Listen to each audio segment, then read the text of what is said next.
Assalamualaikum anak-anak. Selamat pagi. Waalaikumsalam. Waalaikumsalam. Waalaikumsalam, Bu. Apa kabarnya hari ini?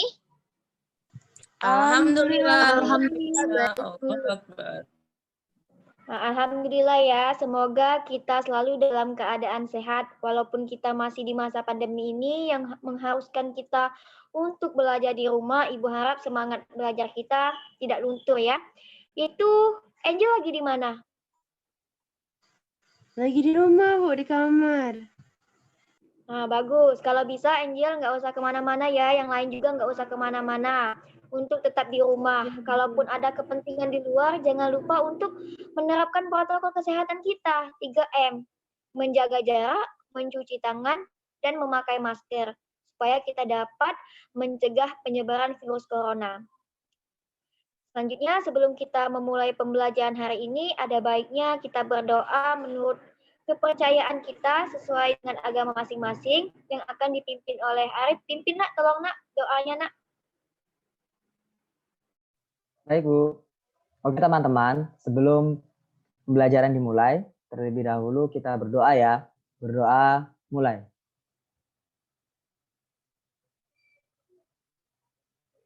Selesai.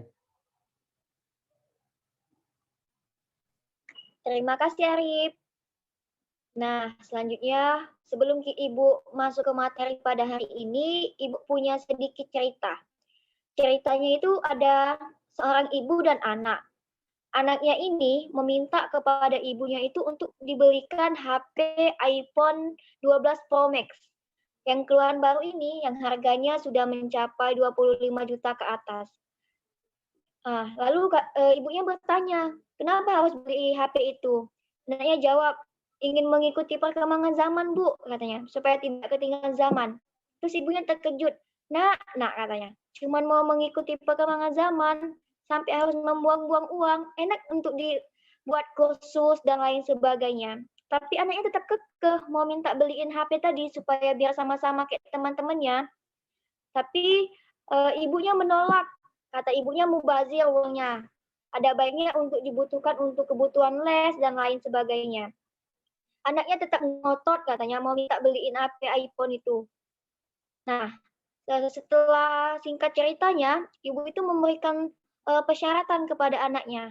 Kalau anaknya mau mendapatkan HP iPhone itu, anaknya harus mendapatkan juara 1 di kelas. Nah, anaknya tiba-tiba berpikir nih, bisa nggak ya katanya, aku mendapatkan juara 1 di kelas untuk mendapatkan HP iPhone itu. Terus anaknya bilang, katanya, Ma, gimana kalau misalnya nggak usah ranking 1, gimana kalau ranking 3 aja, ngomong itu. Kata ibunya, nggak bisa, kamu harus ranking 1, nggak boleh ranking 2 ataupun ranking 3. Karena apa? Karena itu sebagai motivasi kamu untuk mendapatkan nilai yang terbaik di kelas. Anaknya bilang, ayo lama katanya, ranking 3 aja, dengan ngomong kayak gitu. Nggak bisa, kata mamanya, harus ranking 1. Akhirnya anaknya pun menyetujui tawaran ibunya tadi. Dia pun berusaha keras untuk mendapatkan juara 1 di kelas pada semester ini dan semester selanjutnya agar mendapatkan HP iPhone yang ia inginkan. Nah, dari yang cerita yang Ibu sampaikan tadi, di sini siapa yang bisa menebak ada proses apakah di dalam cerita tersebut? Siapa yang tahu? Saya, Ya, Bu. Angel, silakan Angel. Tawar-menawar antara ibu dan anak untuk mendapatkan handphone, Bu. Iya, benar sekali. Jadi di dalam proses itu ada yang namanya tawar-menawar. Biasanya tawar-menawar itu untuk mendapatkan kata sepakat disebut apa? Ada yang tahu? Negosiasi. Ya, benar sekali. Negosiasi. Jadi secara tidak langsung pada hari ini kita akan mempelajari materi tentang teks negosiasi. Nah, sebelumnya Ibu mau tanya, siapa yang tahu apa itu negosiasi? Ada yang tahu nggak apa itu negosiasi? Ada yang tahu nggak? Tawar-menawar bukan, Bu? Ya, betul sekali. Biasanya negosiasi itu disebut juga dengan tawar-menawar untuk mendapatkan kata sepakat antara dua belah pihak yang memiliki kepentingan. Nah, untuk memahami lebih lanjut apa itu materi teks negosiasi, Ibu akan menjelaskannya. Ibu harap anak-anak dapat menyimak dengan baik apa yang Ibu jelaskan ya.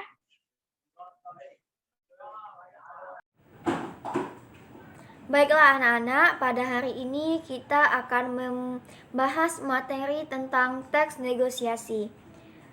Definisi teks negosiasi yang pertama itu ada menurut Kokasi tahun 2014 halaman 86. Ia mengatakan bahwa negosiasi itu merupakan suatu cara dalam menetapkan keputusan yang dapat disepakati oleh dua pihak atau lebih untuk mencukupi keputusan pihak-pihak yang berkepentingan. Selanjutnya, secara umum negosiasi itu dapat didefinisikan suatu bentuk interaksi sosial yang berfungsi untuk mencapai kesepakatan bersama, tentunya dilakukan oleh dua belah pihak atau lebih. Beralih ke ciri-ciri teks negosiasi. Menurut Sustrisno dan Kusmawan tahun 2007, teks negosiasi itu memiliki ciri-ciri sebagai berikut. Yang pertama, ia melibatkan dua belah pihak atau boleh lebih. Yang kedua, adanya kesamaan tema masalah yang dinegosiasikan. Yang ketiga, kedua belah pihak menjalin kerjasama. Yang keempat, adanya kesamaan tujuan dua belah pihak. Yang kelima, untuk mengkonkretkan masalah yang masih abstrak.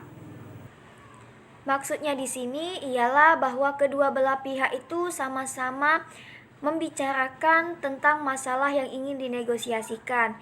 Bisa kita ambil contoh dari cerita yang sudah Ibu sampaikan antara ibu dan anak. Anaknya yang tadi ingin membeli handphone baru, setelah itu mengajukan suatu syarat. Apabila anaknya ingin membeli handphone baru, ia harus ranking 1.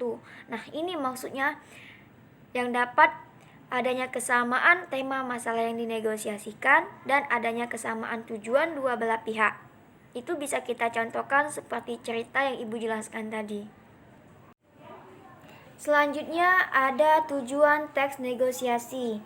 Yang pertama, tujuan teks negosiasi itu untuk mendapatkan kata sepakat yang mendukung kesamaan persepsi, pengertian, dan saling menguntungkan. Yang kedua, tujuannya untuk mendapatkan atau mencapai kondisi penyelesaian dari masalah yang dihadapi. Yang ketiga, tentunya tujuan teks negosiasi adalah untuk mencapai kondisi saling menguntungkan satu sama lain. Nah, selanjutnya anak-anak, kita beralih ke unsur-unsur teks negosiasi. Jadi di dalam teks negosiasi itu ada yang namanya unsur pendukungnya. Yang pertama, adanya partisipan pihak-pihak yang melakukan negosiasi. Yang kedua, adanya perbedaan kepentingan dari dua belah pihak yang terlibat negosiasi. Yang ketiga, adanya pengajuan dan penawaran saat bernegosiasi. Yang keempat, adanya persetujuan atau kesepakatan dari dua belah pihak. Unsur yang pertama bisa kita contohkan bahwa adanya partisipan pihak-pihak yang melakukan negosiasi itu seperti contohnya itu ibu dan anak. Lalu adanya perbedaan kepentingan dari dua belah pihak yang terlibat itu yang pertama bisa kita ambil contoh bahwa ibunya ingin anaknya untuk mendapatkan HP iPhone ranking 1, tapi anaknya meminta bahwa tidak usah ranking 1 untuk mendapatkan HP iPhone, kalau bisa penawaran anaknya ranking 3 saja. Itu contoh perbedaan kepentingannya tadi, ialah terletak pada persyaratan. Selanjutnya, penawaran dan kesepakatan dari dua belah pihak. Di dalam teks negosiasi juga kita perlu memperhatikan kebahasaannya. Nah, ciri-ciri kebahasaan teks negosiasi itu ada 7. Yang pertama, menggunakan kata atau bahasa yang santun tentunya. Yang kedua, terdapat bahasa ungkapan persuasif atau membujuk. Yang ketiga, bersifat memerintah. Yang keempat, partisipannya manusia yang umum. Yang kelima, menggunakan kalimat deklaratif atau kalimatnya itu bersifat pernyataan. Yang keenam, menggunakan kalimat yang efektif, jelas, singkat, padat, dan tidak terbelit-belit. Yang ketujuh, itu berisi kesepakatan. Baiklah anak-anak, struktur teks negosiasi ini juga merupakan bagian terpenting yang harus kita ketahui dari teks negosiasi. Nah, menurut Mahsun tahun 2014 halaman 22, struktur teks negosiasi itu terbagi menjadi 5. Yang pertama itu orientasi. Orientasi itu kata lainnya ialah pengenalan. Penjual mulai memperkenalkan barang apa saja yang ia jual di toko pada saat pembeli mulai bertanya. Yang kedua, pengajuan. Hal ini dilakukan oleh pembeli pada saat ia ingin mengajukan kepada pembeli tentang harga yang ia berikan. Selanjutnya, penawaran. Pembeli mulai mengajukan penawaran dari harga yang ditetapkan oleh penjual kepada pembeli. Yang keempat, persetujuan, adanya kesepakatan antara pembeli dan penjual terhadap kesepakatan atau harga yang ditetapkan. Yang kelima, penutup, ialah adanya persetujuan atau kesepakatan terhadap hal yang dibicarakan atau hal yang dinegosiasikan. Tadi sudah Ibu jelaskan materi tentang teks negosiasi, mulai dari definisinya, strukturnya, ciri-cirinya, ciri kebahasaannya, sampai ke tujuan negosiasi itu apa.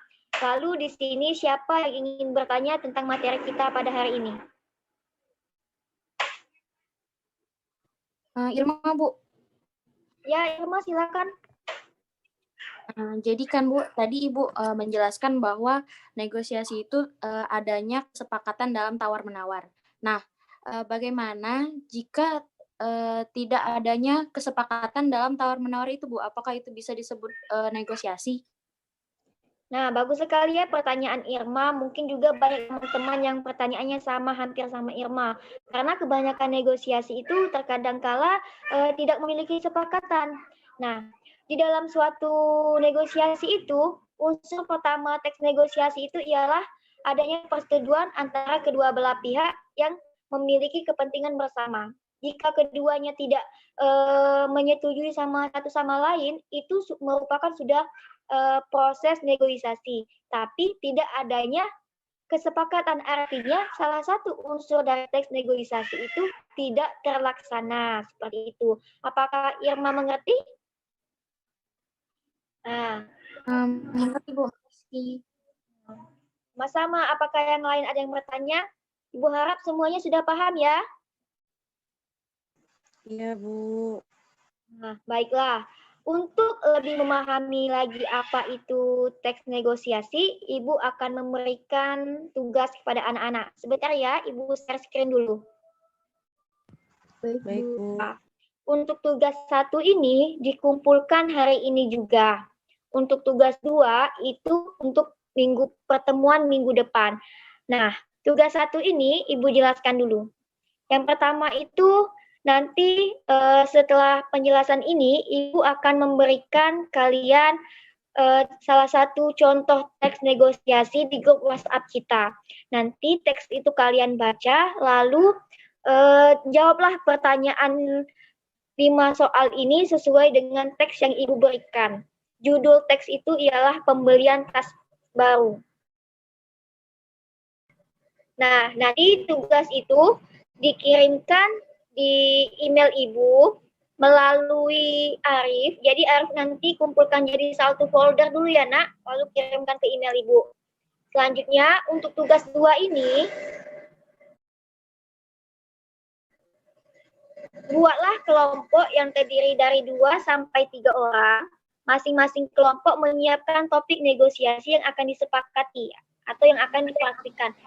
Misalnya contoh, Okvi sekelompok sama Irma, sekelompok sama Fitri. Jadi sesuai dengan topik kalian. Kalau topik kalian itu membutuhkan 3 orang, berarti 3 kelompok. Kalau topik kalian itu cuma membutuhkan 2 orang, berarti satu kelompok itu 2 orang. Nah, carilah topiknya apa yang kalian akan negosiasikan. Lalu minggu depan kita akan praktik satu persatu dari kelompok 1 dan kelompok selanjutnya. Paham anak-anak? Paham, Bu. Paham, Paham, ya, Bu. anak-anak dapat memahaminya ya. Karena tujuan dari pembelajaran kita ini ialah anak-anak dapat mengidentifikasi struktur teks negosiasi, merumuskan ciri-ciri teks negosiasi, serta menjelaskan syarat kesepakatan yang terjadi dalam teks negosiasi melalui tugas-tugas atau evaluasi yang kita lakukan. Nah, anak-anak, mungkin itu saja yang dapat Ibu sampaikan materi hari ini. Semoga kita bertemu minggu depan dalam keadaan sehat dan full ya. Nah, sebelum itu kita tutup materi hari ini dengan menyimpulkan bersama-sama. Nah, Ibu mau karena ini tanggal 1, Ibu pengen Okti deh yang menjelaskan kesimpulan hari ini apa?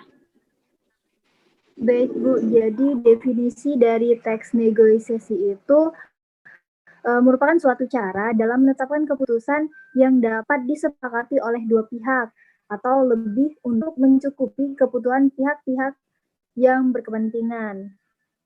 Kemudian ciri-ciri dari teks negosiasi itu yang pertama melibatkan dua belah pihak, yang kedua adanya kesamaan tema masalah yang dinegosiasikan. Kemudian yang ketiga itu kedua belah pihak menjalin kerjasama.